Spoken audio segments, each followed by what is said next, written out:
One thing that really makes the Bird Box monster so scary is that the movie franchise never shows it. H.P. Lovecraft's short story The Call of Cthulhu contains the phrase, "The most merciful thing in the world, I think, is the inability of the human mind to correlate all its contents." It is one of the many reasons the creative team behind the movies decided to leave the Bird Box monsters up to viewers' imaginations.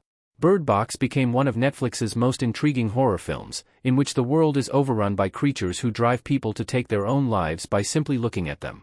Not showing the creatures meant that very little was known about them except by eagle-eyed viewers and those who had read the book. The second movie in the Bird Box franchise took the action to Barcelona and had more people in the movie see the monsters. However, keeping the gimmick from the first movie and not letting viewers see the Bird Box creatures still remained in place. The second movie also kept the tactic of the first by keeping the Bird Box monsters' origins unrevealed. The bizarre, weird, and conflicting aspects of the creatures continue to leave viewers just as perplexed as ever, but repeated viewings add some clues for viewers. The Bird Box monsters need Renfields. Some people are predisposed to see the monsters and survive.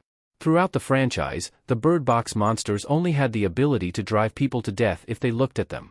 More and more people began to either put on blindfolds or purposefully blind themselves to find protection. Because of this, the Bird Box creatures have proven to be powerless against humanity. However, much like Dracula needed his servant Renfield to bring him sustenance during times of weakness, these monsters also needed their Renfelds. However, the question that remains after Barcelona is what it takes to find the Renfields. There was one thought that it was the mentally weak or those with chemical imbalances in the brain who the Bird Box monsters could easily manipulate. However, that was not always true in Barcelona. Sebastian was a good father who wanted to protect his child at all costs.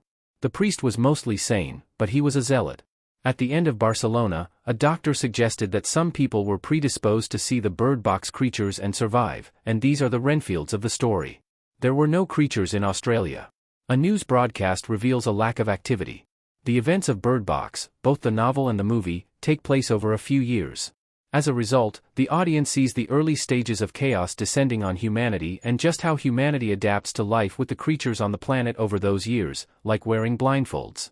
The spin-off series Bird Box, Barcelona helps to provide the idea that the creatures are all over the world, but that's not entirely the case.